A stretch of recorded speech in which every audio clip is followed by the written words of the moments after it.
Guys, my name is Ambushanki, and today we are going to talk about input output in computer architecture and organization. Let's go right into it, and I am a member of Group 10. Yeah, and to begin with, if we talk about input output system, someone might say, I don't know anything about that. Let me introduce you into it. Input output system, right, is the bridge between what computer and the external environment, which is basically the entire world. It enables what the communication between what the CPU, memory, and peripherals. That it is what it basically does. So without like the input output system, the computers would be like an isolated island. And if an island is isolated, that means it's at a place where nobody can reach. You understand? So that is basically what is meant by what input output system. So now let's go right into it. We are going to talk about the types, we are going to talk about the devices, techniques, interface, we are going to talk about performance, consistency, and we are going to talk about the real life applications. Let's go right into it. If someone say what is what input output, you just say input is when what you send data to the computer, like what typing a keyboard or clicking a mouse. It's a form of input actually. And if someone asks what is output, output is when what a computer sends information back to us. So now the computer is now revealing it to us, and that is a form of output, like displaying text on your screen or printing a page. As I said earlier, now it is revealing it to you for you to see, which is now an output. Without what input or output, a computer would just sit down doing nothing useful. You understand? Let's go. These are some components you might find in what an input output system. If we talk about, let's go right into it. An input output system computer in a computer is made up of what the IU device, which is input output device. These are the physical tools like keyboard or printers. It's made of what IU. Let's refer to the input output as what IU. All right. So it's made up of IU controllers and modulars. They act as what the middleman between what the CPU and the device. We have system buses in there too. It carries data between what the CPU, memory, and the device. You understand? And we have devices, right, such as which are also known as software, which help operating talk to the hardware. You understand? Let's go. So someone might ask, why does it matter though? We are thinking about why does it matter? The core concept of this is that a computer without an IU is like a brain trapped in a dark room, isolated and useless. You get it? So right now, if you don't have input and output in your computer, it's like you have a brain but you don't know where you are. You are stuck, you don't know whether to go left or right. Your brain is not working efficiently. So these are some key points on why it matters. Because what the IE devices was human interactions such as the keyboard and the display. So without the keyboard and the display, you can't test anything for the computer to give you an output. So that basically the computer is just going to be sitting there doing nothing actually. Alright, and we have what crystal for what data persistence, which are like storage devices, and we have performance bottleneck in modern systems such as what the CPU versus what the I use speed gap actually. Let's go. Importance of what IU system. You are learning it, you have to also know what the importance of it. And one importance is what it enables interactions, as I said in the previous slide, such as the keyboards, mice, monitors, and speakers. They help us communicate from the human to the computer. You understand? And it ensures what data usage, such as what the hard drive, SSDs, and cloud what interfaces. All right. It's also important because the performance of what the bottleneck, such as what CPU what are extremely fast, but most IE devices are extremely slow. So with the both of them working together is going to work very reputably. Example is what the CPU runs at what 5 gigahertz, but the traditional hard disk may take about what 5 milliseconds to respond. Equal equal to what over a million CPU cycle wasted. You understand? So it's going to help you say that. Alright, so now let's talk about what IU devices on what interface challenges. Devices can work such as the input, which are what the keyboard, mouse, camera, output, which are what monitor, printer, and speaker. The inputs are what we try to put in it, and the output is what is coming. We have storage, which are HDD, SSD, NVMe. You understand? We have the hybrid, which hybrid basically it does the two tasks. It does both of them. It can serve as an input, it can serve as an output, such as what your touch screen and network card. If you come to touch screen, since the touch screen is there, if you don't touch it, it's not going to bring out anything. That's right. They say that it works as a dual listen, which is hybrid. So it works as both what the input and works as an output.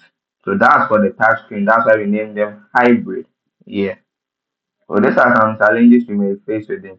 Devices work on slow mechanical what time scale and different formats while what the CPU is ultra fast and binary. So the solution for that challenge is what the IU controllers bridge the gap by buffering and translating protocol and what error checking. That's it. So now let's go into it. I'm going to talk about some communication method between what the IU and the IO and rest. You understand?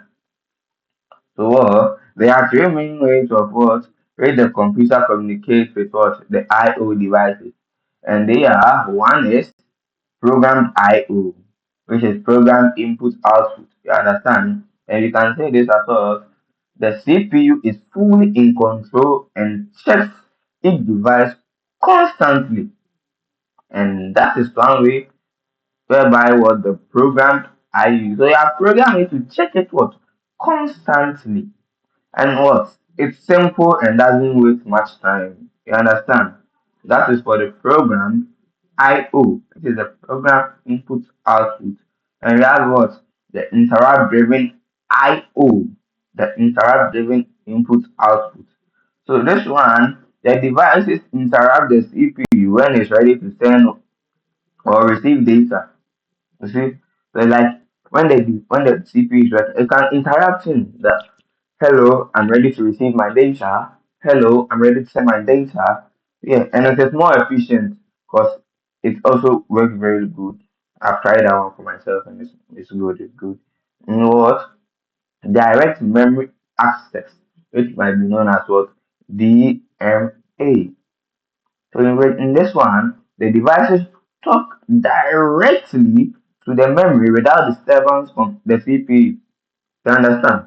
So it's like you are talking to your master without no middleman interference. You understand? And it's the fastest and best for large data transfer. So if you are doing large data transfer, I will recommend this one, the DMA. So let's go.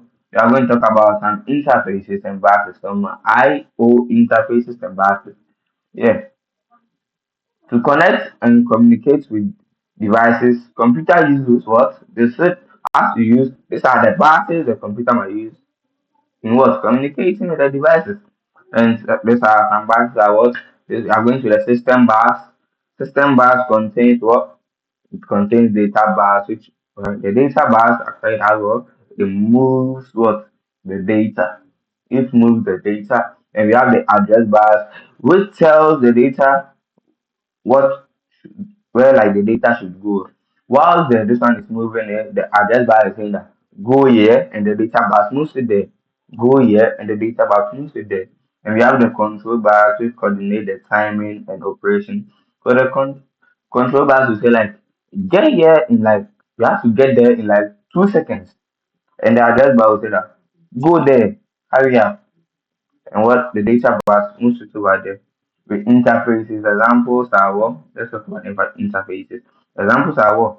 It includes what?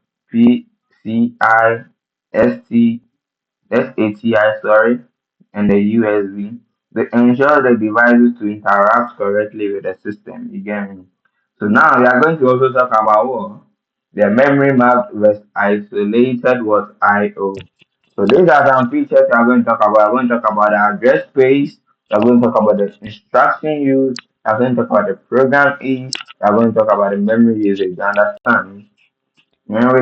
Memory mapped I/O, it has it's shared with the memory actually. It has a shared memory.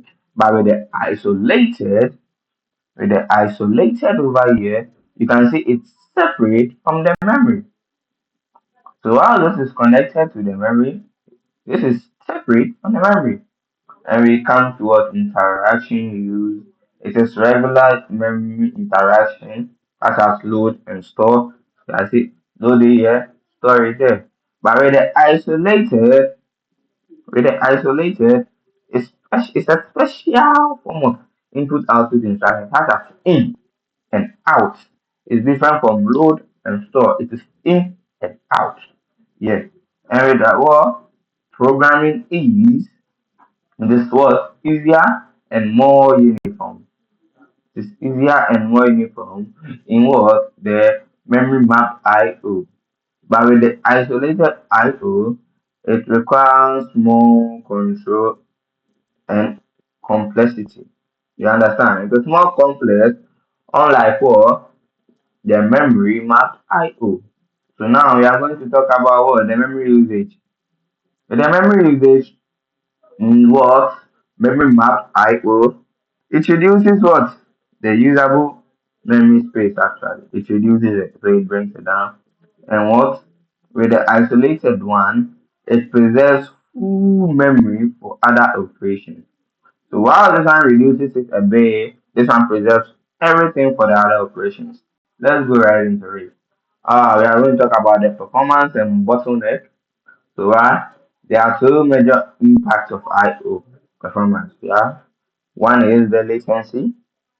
Latency basically, as can see, latency it has latency. So it's about the range of something. So the range is the latency. So I understand. The range is also the guy talking about time. So let's go right into latency. Latency, time delay before data transfer begins.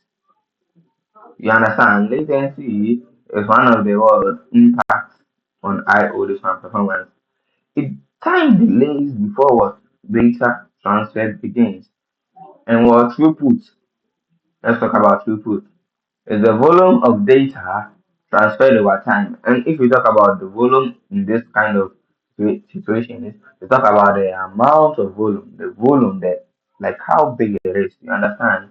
And if we come to us, we have buffering and what?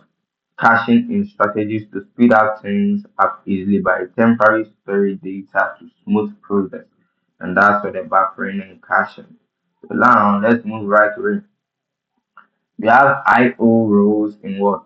Computer architecture. Let's see what I/O does in what? Computer architecture. Well, someone might say, what does it do? So let's read. I/O is a bridge between what? The processor and the real world. So it's from the processor to the real world. And how does it help us? Let's find out. It helps us with what? Reading files from storage, displaying results on screen, transferring data through the internet, storing data to hard drives and USB. You see, it does a lot. It does a lot in what computer architecture. So without the I/O in it, the computer will just be like a box of circuits, being useless. Yeah, so that's some things that the what I/O does in what computer architecture such as reading files. Let's go on through again. Reading files from storage, displaying results on screen, transferring data to the internet, storing data on hard drives and what USBs. So now I have talked about what the computer does in the what computer architecture. Now let's find what it does in what the operating system. It's a nice one. Let's see. Operating system, as someone might say, OS, plays a big part in what managing I/O. It plays a big part in it. So let's find what some roles it does in it.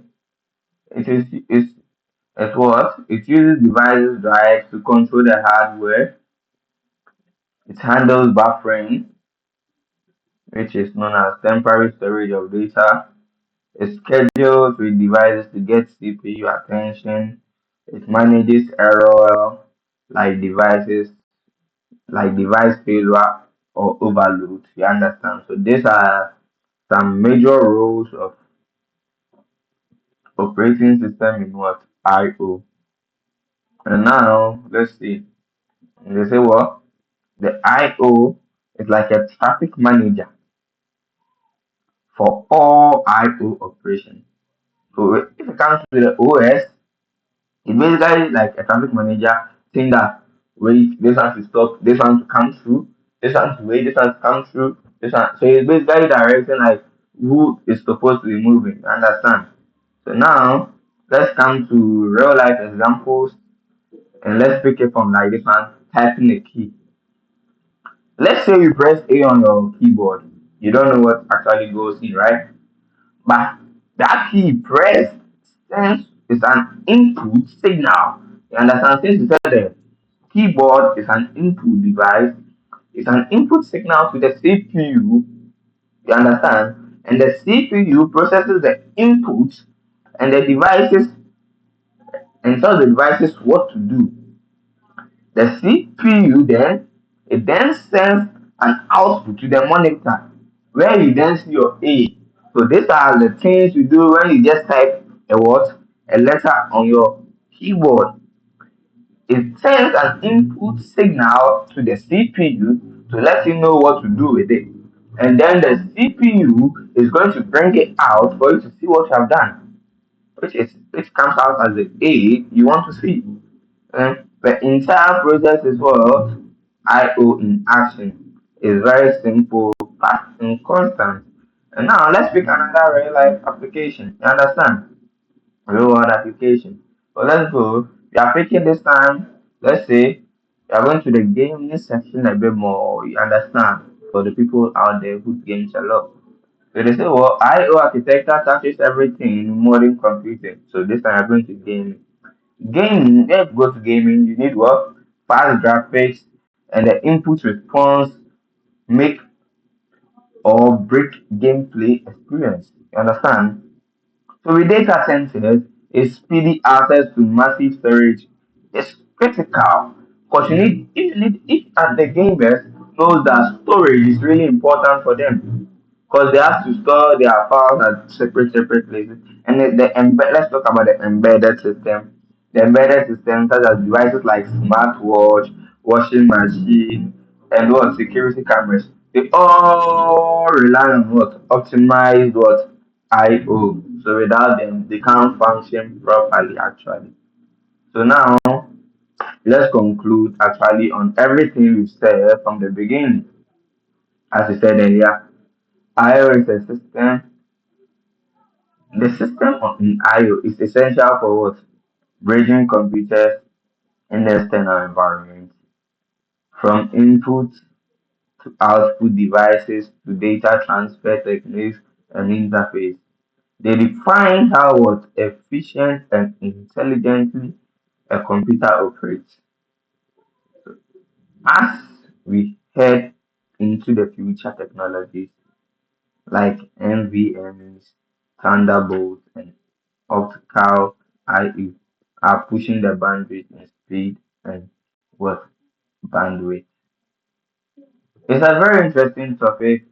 Hope to catch you on the next one. My name is Ambushanke. Hope you like and subscribe. Thank you very much for joining my class. And I'm a member of Group 10 once again. Let's go, as you can see there.